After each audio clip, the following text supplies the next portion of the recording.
Hola, ¿qué tal? ¿Cómo están? Bienvenidos a una nueva sesión del módulo Coaching Gerencial en tiempos de crisis. Les saluda a su servidor Edenilson Castellanos Hernández y hoy vamos a hablar sobre otro tema relevante e importante sobre este proceso. Bueno, el objetivo es conocer los elementos fundamentales de la inteligencia emocional sobre la capacidad de conocernos a nosotros mismos y la forma de relacionarnos con los demás. Entonces hoy vamos a hablar sobre la inteligencia emocional. La inteligencia emocional que también está asociada mucho al tema de liderazgo. En qué tipo de líder nos convertimos o qué tipo de líder queremos ser reconocidos. ¿Por qué es tan importante la inteligencia emocional? Bueno, porque básicamente esta es la que determina nuestros niveles de conciencia y también nuestros niveles de motivación y de relaciones sociales con los demás. Y en los procesos de coaching es importante que usted, como coach líder, pues tiene que desarrollar mucho su capacidad de inteligencia emocional para saber sobreponerse a los momentos de crisis que la vida da.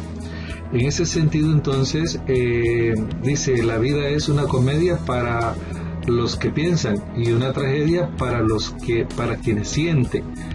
Este principio básicamente tiene mucha relevancia en que si nosotros, haciendo uso de nuestra inteligencia emocional, sabemos darnos el tiempo para pensar, para poder recapacitar en la manera en que vamos a actuar, pues la vida siempre tendrá soluciones de cómo solventar los dramas que se presentan. Pero si generalmente somos del tipo de personas que nos enfocamos más a nuestros estados emocionales y actuamos muchas veces con impulsividad, sin meditar, sin tener una condición que nos permita hacer un análisis de cuáles van a ser nuestras reacciones, pues entonces la vida también se podrá convertir en una tragedia. Entonces de ahí que la inteligencia emocional se vuelve muy fundamental. Y veamos esta historia. Este es un caso real que dice cuando la emoción domina a la razón.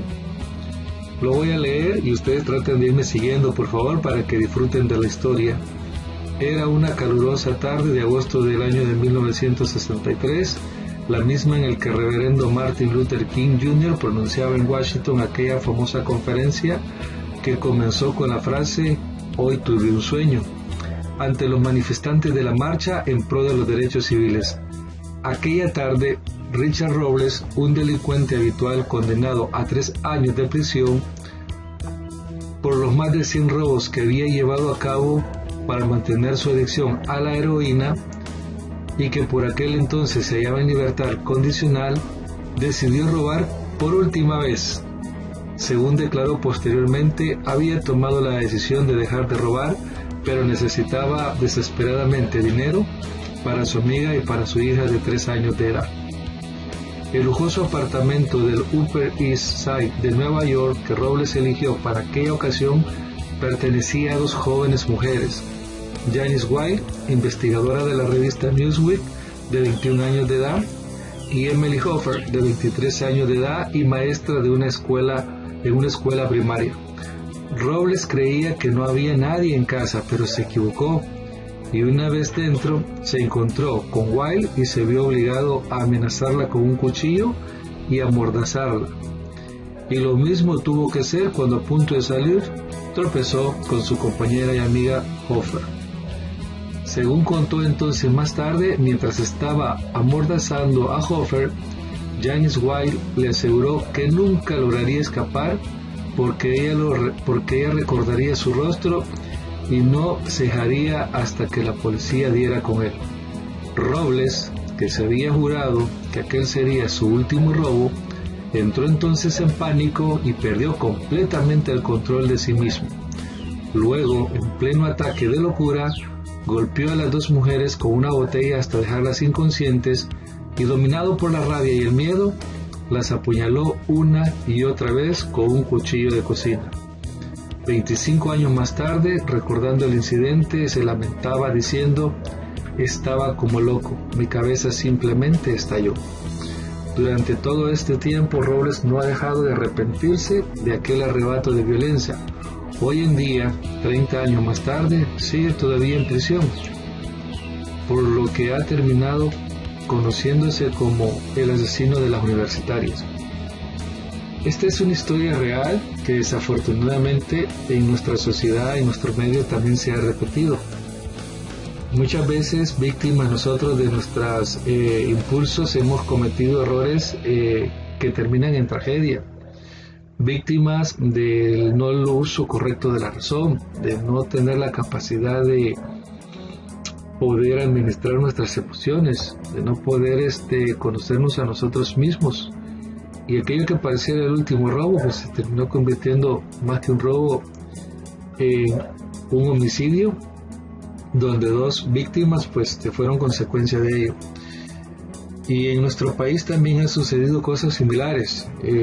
Si se recordarán algunos de ustedes, hace unos 15, 20 años atrás, acá en El Salvador, se dio una situación similar en un tema de una familia que aparentemente era una familia convencional, común y corriente, donde un día por la mañana sale el esposo, sale la esposa, sale el hijo o la hija, no recuerdo exactamente, salen de su casa pues para atender sus actividades de rutina del día. Supuestamente pues cada uno iba a sus labores, al colegio, etcétera. Sin embargo,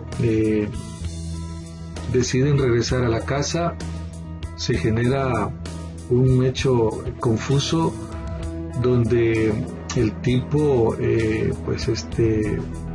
mata a su esposa, luego mata a su hijo y finalmente se quita la vida a él. Y eso pasó acá en El Salvador. Y así muchas historias. Entonces, la importancia de la inteligencia emocional realmente se vuelve relevante y significativa porque tenemos que aprender a conocernos a nosotros mismos y manejar de los momentos de crisis.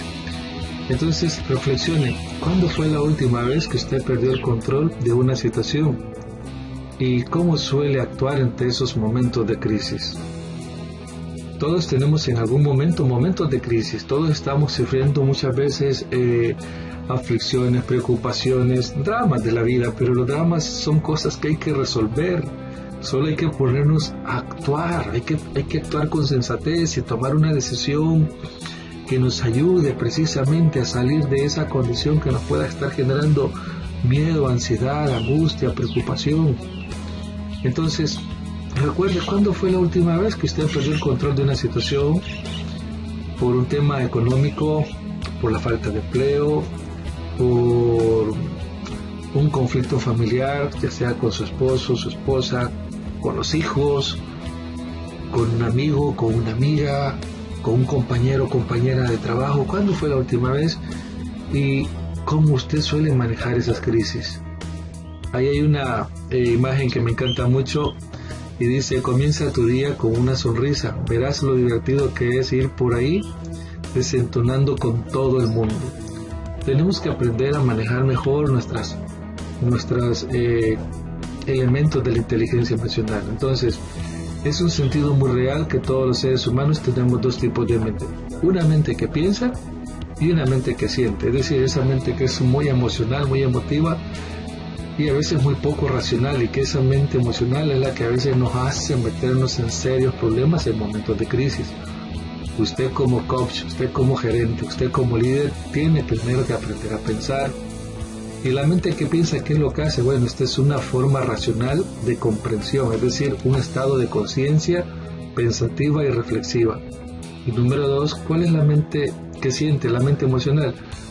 Esta es más impulsiva y poderosa, aunque a veces también ilógica, y esa es nuestra mente emocional. ¿Cuál de las 2 mentes funciona más en usted cuando se presentan situaciones de crisis? ¿La que piensa o la emotiva? Usted responda, ¿sí? Ya tiene los conceptos. Entonces, el coeficiente intelectual y las destrezas técnicas son importantes, pero la inteligencia emocional es la condición sine qua non del liderazgo. Esta condición, entonces, es relevante e importante. Dice, la inteligencia o consciente intelectual parece que predice el 20% de los factores determinantes de éxito, y el 80% restante parece que depende en gran medida de nuestra inteligencia emocional. Las destrezas, los conocimientos, las habilidades, todo eso es importante, es relevante, pero mucho más importante, mucho más relevante es cuál es nuestra capacidad de poder autogestionarnos, cómo reaccionamos, cómo actuamos, cuál es la calidad de nuestras decisiones en cada una de las cosas que nos enfrentamos en la vida. ¿Sí? Entonces, ¿qué es la inteligencia emocional? Y aquí está, del señor Daniel Goleman, que es básicamente reconocido como la persona que vamos a leer un poco sobre él. La persona que ha desarrollado este concepto de inteligencia emocional es la capacidad de reconocer nuestros propios sentimientos y los de los demás, de motivarnos y de manejar adecuadamente también las relaciones. En una definición muy sencilla, esto es la inteligencia emocional. A ver, ¿quiénes de ustedes se parecen a los que está ahí en esa imagen? A ver, está muy simpática la imagen, ¿verdad? Entonces veamos, ¿cuáles son los componentes de la inteligencia emocional? Los vamos a ir viendo y cada uno de ustedes va haciendo su propia valoración, ¿ok? Número 1 es la autoconciencia. La autoconciencia no es más que la capacidad de cuánto nos conocemos a nosotros mismos. Es aquella frase célebre que más de alguna ocasión hemos utilizado y es que decimos, es que yo me conozco a mí mismo tan bien como la palma de mi mano. Sin embargo, a veces eso no es cierto, ¿verdad? Porque cuando nos ponemos a dibujar la palma de nuestra mano, resulta que no la hacemos exacta. Ahora, ¿qué es la autoconciencia? Significa tener una profunda comprensión de nuestras emociones, de nuestras fortalezas, de nuestras debilidades, de nuestras necesidades y también de nuestras motivaciones propias. Las personas que poseen un fuerte grado de autoconciencia no son ni extremadamente críticas ni confiadas en exceso. Por decirlo así, solemos tener un equilibrio emocional porque estamos muy conscientes de cuáles son realmente cada una de nuestras fortalezas, capacidades y también nuestras debilidades y amenazas. Y vean, es de sabio reconocer la humildad de que en algunas cosas necesitamos ayuda de otros, de alguien que realmente está viendo en nosotros cosas que nosotros ya no podemos ver. La autoconciencia incluye la comprensión de los valores y los objetivos individuales. Alguien que tiene conciencia de sí mismo sabe hacia dónde se dirige y por qué. De ahí que es importante cuando estemos hablando del coaching gerencial, pues cómo tú haces para ser en un estado de autoconciencia tu coachee, de cómo se conoce a sí mismo o a sí misma para que pueda realmente también identificar sus valores. A mí me encanta esto porque yo cuando inicié mi proceso de coaching, en primer lugar lo hice porque quería ganar dinero, porque mi motivador era el dinero, porque yo quería ser un coach que pudiera ganar dinero dando sesiones de coaching. Pero lo lindo o lo interesante de todo eso fue que cuando me metí en el proceso de coaching, pues me tuve que dar cuenta que si no transformaba muchas cosas de mi vida, pues no podía influir en transformar la de otros. Y les puedo asegurar que sigo aprendiendo, sigo desaprendiendo, porque como en todo proceso hay que seguir cultivando. Las personas autoconscientes también se distinguen por la confianza que tienen en sí mismas. Comprenden muy bien cuáles son sus limitaciones. Una frase que yo siempre les regalo a las personas con las que me rodeo y es poner en práctica la humildad, aunque sea por estrategia. Vean, no lo sabemos todo, no lo conocemos todo y tenemos que dejarnos ayudar y complementar con otras personas.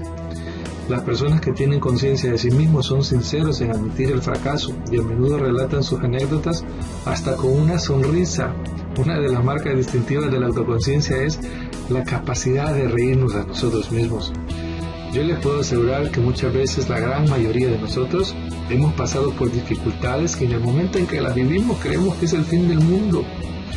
A veces usamos frases como Dios me ha abandonado, Dios no me quiere, Dios ¿por qué me estás castigando? Y no, al final Dios es un Dios de amor. Sencillamente lo que está sucediendo es algo que busca poner a prueba nuestra fe, nuestra fuerza, nuestra capacidad de reinventarnos, nuestra capacidad de conocernos a nosotros mismos y decir valientemente vamos a salir de esto. Y luego nos damos cuenta con el tiempo que aquello que parecía el fin del mundo, que parecía una tragedia, sencillamente decimos pues no era para tanto. Ok, El segundo componente de la inteligencia emocional es la autorregulación, y me encanta esa frase que está ahí: el sabio controla su enojo, Proverbios 29:11. Aprendamos a autorregularnos, no solo en nuestros momentos de enojo, sino también en nuestros momentos de alegría. De hecho, recuerden que también las noticias que recibimos y cómo las gestionamos pueden generar un impacto en nuestra salud, sean buenas o sean malas las noticias que recibimos. Entonces, la autorregulación es precisamente esa capacidad que nosotros tenemos para controlar nuestros impulsos biológicos. Sí, la autorregulación es como nosotros en medio de la crisis, en medio del problema, tenemos esa capacidad de controlarnos. Los impulsos biológicos dirigen nuestras emociones. No nos podemos librar de ellos, pero podemos hacer bastante por controlarlos.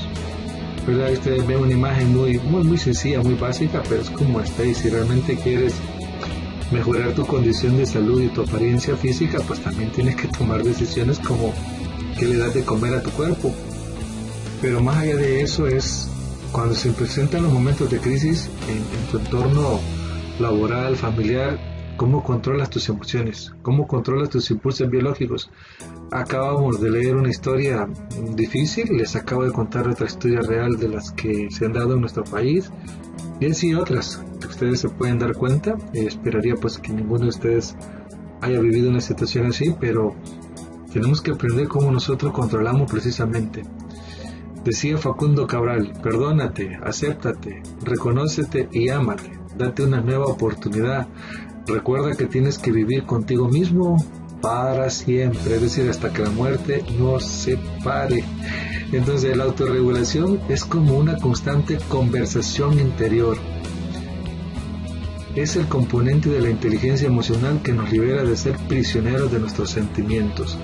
Es importante precisamente cómo a través de la autorregulación nosotros aprendemos a manejar y a gestionar esos momentos de crisis y también los momentos de alegría.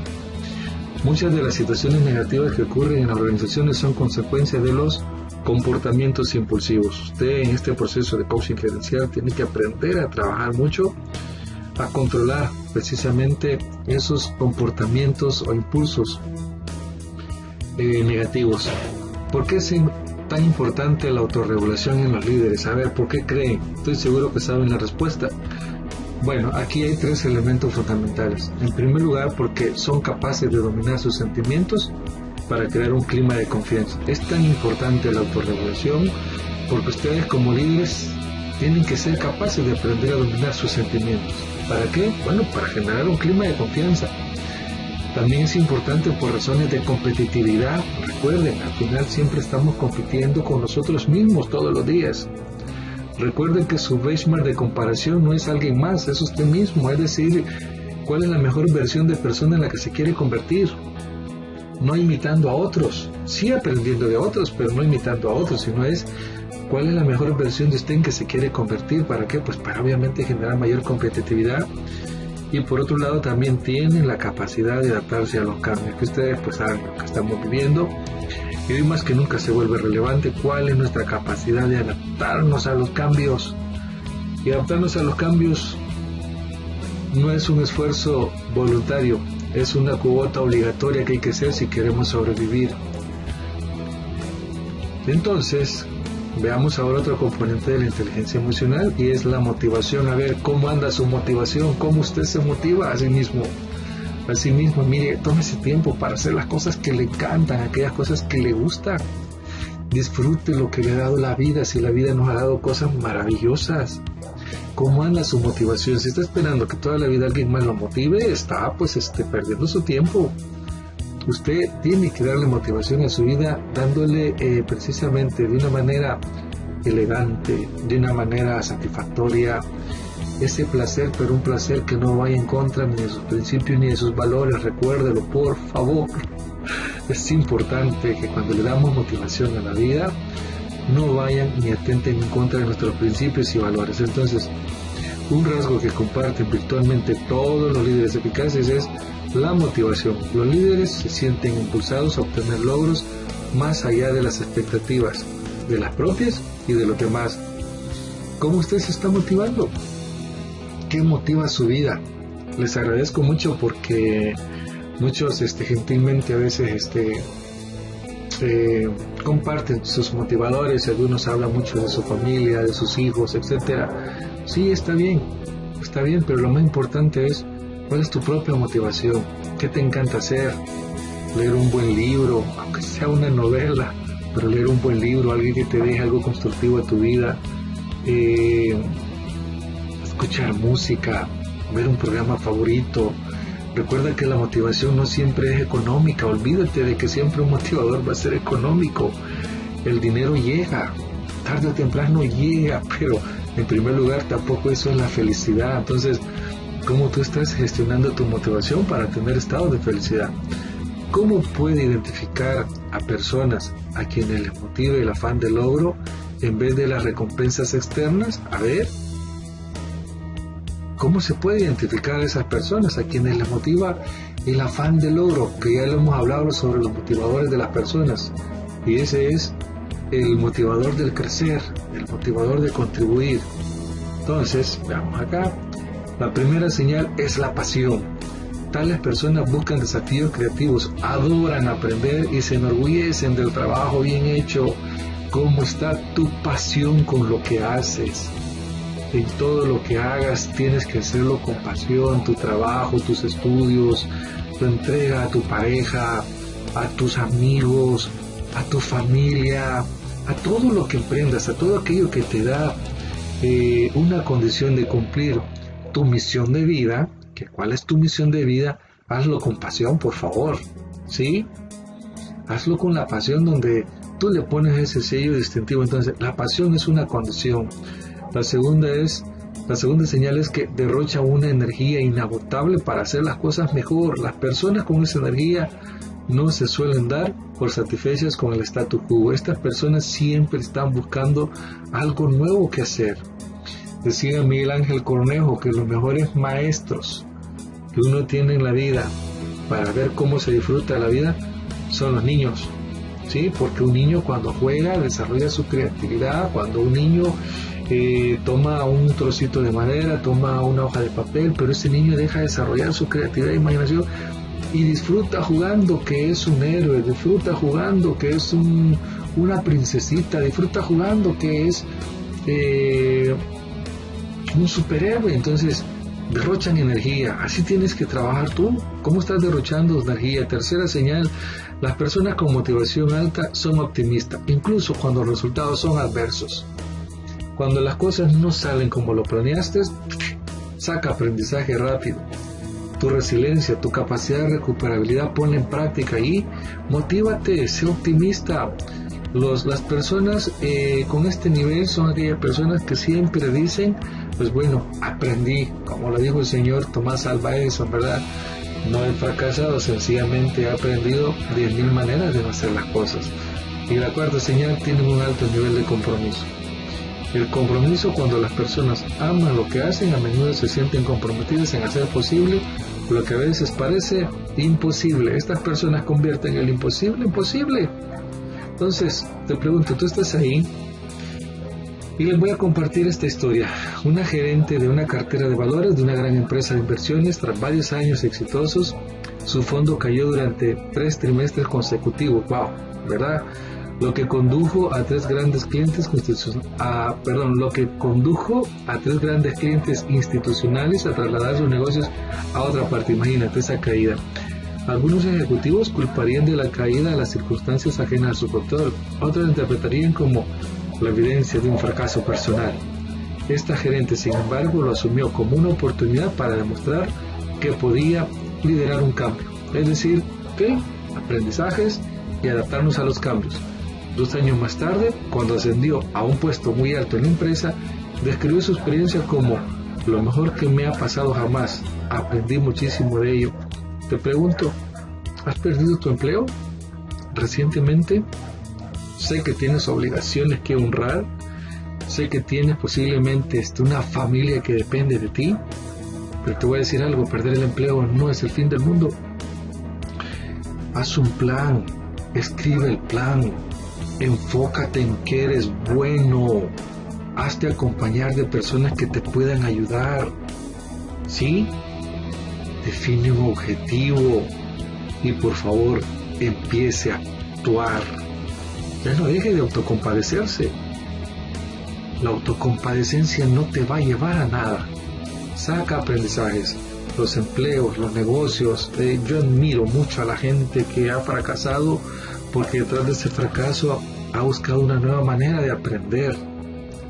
Recuerden que la antesala al éxito muchas veces es el fracaso.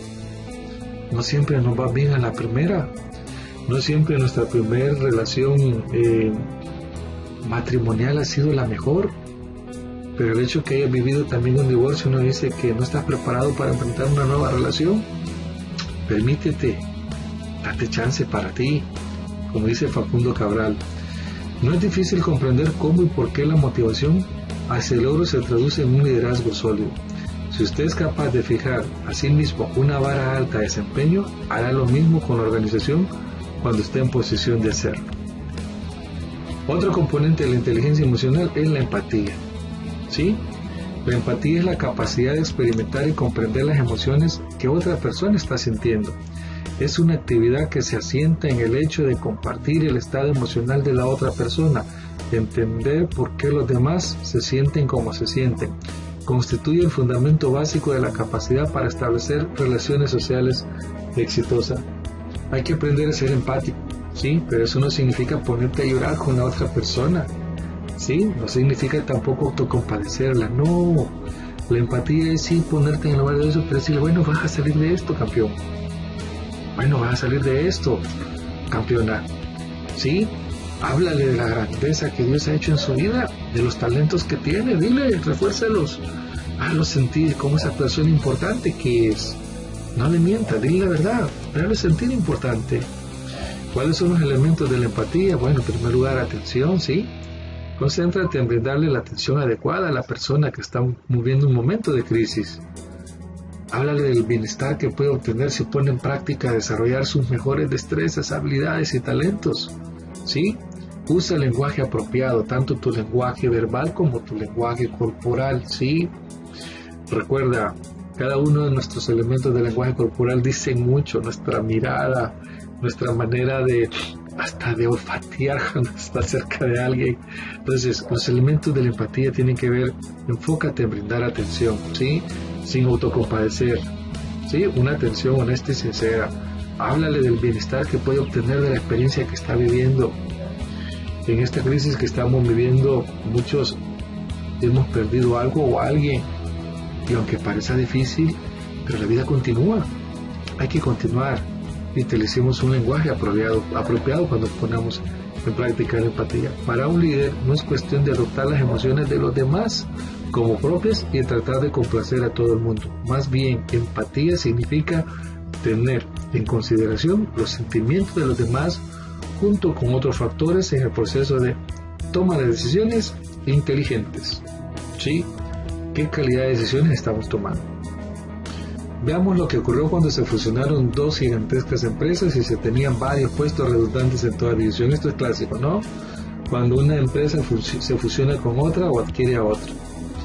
Fíjense bien lo que sucedió. Un gerente de división reunió a su personal y dio un sombrío discurso en el que subrayó el número de despidos que se producirían pronto. Es decir, estaba de una manera sombría diciendo, muchachos, pues quién sabe cómo nos vaya. Posiblemente muchos de ustedes van a perder su empleo. Imagínate el lenguaje. Sin embargo, el gerente de la otra división dio una charla muy diferente a su equipo. Reconoció su propia preocupación y confusión y prometió mantener a la gente informada y a tratar a todo el mundo de manera justa. Aquí es donde tú ves la empatía. ¿Cómo la pones a prueba? ¿Te vas a enfocar en comunicar lo negativo o te vas a enfocar cuáles pueden ser las oportunidades que cada quien tiene o que cada uno de nosotros tenemos? La diferencia entre ambos fue la empatía. El primer gerente estaba demasiado preocupado sobre su propio futuro como para considerar los sentimientos de los colegas sumidos en la ansiedad. Muchos, yo sé, que están viviendo en este momento mucha ansiedad por lo que está viendo el entorno. El segundo intuía lo que sentía su gente y con sus palabras estaba tomando en cuenta esos temores. El miedo es parte, señores y señoras, de las emociones, pero hay que aprender a enfrentar nuestros temores. Los líderes con empatía hacen algo más que simpatizar con las personas a su alrededor. Utilizan sus conocimientos para mejorar en aspectos útiles, pero importantes el rendimiento de la gente. Para eso necesitamos que seas empático. Y el último componente de la inteligencia emocional es las habilidades sociales. Esta es mi favorita. No digo que sea el mejor en esto, pero es mi favorita y trabajo mucho en ello. ¿Por qué las habilidades sociales? Bueno, mira, las habilidades sociales no son tan simples como suenan. No es solo una cuestión de simpatía. Aunque las personas con dosis altas de habilidades sociales rara vez tienen un carácter difícil. Por lo general, yo en el grupo de estudiantes que tengo ya por muchos años conociendo, logro identificar muchas veces estudiantes que tienen esa capacidad, ¿sí?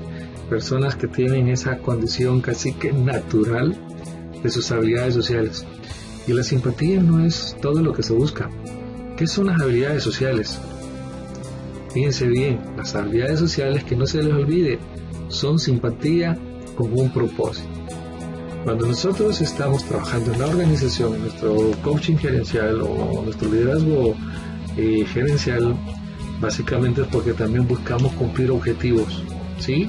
Entonces las habilidades sociales son simpatía, pero que tienen un propósito. ¿Cuáles son los propósitos de las habilidades sociales? Dirigir a las personas en la dirección deseada. Recuerde, la gente primero sigue el líder y luego sigue la visión de la organización, ¿sí? Comanden sus habilidades sociales como líder, Las personas tienden a ser muy eficientes. Las personas con habilidades sociales tienden a ser muy eficientes y son especialistas en la gestión de equipos. Acá me equivoqué. Son especialistas en la gestión de equipos, en cómo dirigen y guían equipos, cómo crear. De hecho, la gente disfruta cuando está con un líder con habilidades sociales. ¡Wow! La gente se la pasa bien. Es casi como crear una luna de miel, ¿no? Pero hay que tener cuidado con esa luna de miel. ¿Por qué? Porque también te estás exponiendo y estás poniéndote en evidencia de cómo realmente eres. Los líderes que gestionan de forma adecuada las habilidades sociales saben cuándo apelar a las emociones, por ejemplo, y cuándo resulta mejor apelar a la razón. Y ojo, que aquí no se trata de manipular, sencillamente tú como líder tienes esa capacidad de poder identificar cuándo puedes apelar para que una persona racionalmente se comprometa a una meta y cuándo a través de las emociones también puede hacerlo. Y quiero aclarar algo, esto no se trata también de comprar favores a nadie. También no se trata de comprometerte con regalías o con cosas, quedar bien con alguien. No. Más bien esa es una práctica peligrosa. Tú tienes que aprender a ser íntegro y a que todo lo que hagas lo hagas de una manera, llamémosle, objetiva y transparente. Curiosidades, fíjense bien, a veces puede parecer que las personas con habilidades sociales no están trabajando en sus horas laborales. Da la impresión de que están congeniando ociosamente, conversando en los pasillos con colegas o bromeando con personas que no tienen nada que ver con sus obligaciones reales. Pero estas personas consideran que no tienen sentido limitar arbitrariamente el alcance de sus relaciones. Establecen lazos con un criterio amplio porque saben que en estos tiempos cambiantes, quizá algún día necesiten ayuda de las personas que hoy recién están conociendo, ¿sí? Entonces que no se le olvide, por favor. Ahora, tampoco se la pase entre pasillos chismeando, ¿verdad? Construya relaciones que sean positivas, constructivas, ¿ok? Se considera las habilidades sociales como una aptitud clave para el liderazgo en la mayoría de las organizaciones. A ver, ¿usted qué opina? ¿Usted, sí? ¿Qué opina? Veamos. Los líderes necesitan manejar las relaciones eficazmente. La misión del líder es lograr que el trabajo se haga a través de otras personas. Recuerden que al final el liderazgo es influencia. Y usted como coaching lo que está haciendo cuando haga sesiones de coaching, lo que va a hacer es que la persona se comprometa con ella misma a dar más. Es una suerte entonces que la inteligencia emocional se pueda aprender. Qué bueno, ¿verdad? Porque créanlo, no todos hemos nacido con ese don natural de ser tan agradables a otros, ¿sí? Qué bueno que tenemos la posibilidad de aprender a desarrollar nuestra inteligencia emocional. Atrévase, por favor. Cuando usted empiece a ver señales en su entorno de aislamiento, de poca aceptación, bueno, yo le digo entre bromas a mis colegas, pero cuando ya no te invitan ni siquiera a las partidas de pastel de la oficina, preocúpense porque algo no está bien. y más que ponerse a la defensiva, es entienda las señales y empiece a trabajar mucho en su inteligencia emocional. El proceso no es fácil, requiere tiempo y sobre todo su compromiso, pero los beneficios que conlleva una inteligencia emocional bien desarrollada, tanto para el individuo como para la organización, bien valen la pena el esfuerzo. En resumen, ahí tienen ustedes los componentes de la inteligencia emocional, cómo se definen y sus características: autoconciencia, autorregulación, motivación, empatía, habilidades sociales. Y lean esa diapositiva ustedes, por favor. Y en conclusión, la inteligencia emocional nos lleva a dos elementos fundamentales: nuestra capacidad para la autorreflexión, y es identificar nuestras propias emociones y regularlas de forma apropiada, ¿ok? Cómo usted afronta el miedo, el enojo, etcétera, hasta la alegría, cómo la está gestionando. Y también es la habilidad para reconocer lo que los demás están pensando y sintiendo. Y ahí entra el tema de las habilidades sociales, la empatía, la asertividad, y la comunicación verbal, entre otras. Así que el gran reto, poner en práctica la inteligencia emocional. Ok, que tengan que les vaya muy bien, muchos éxitos, saludos.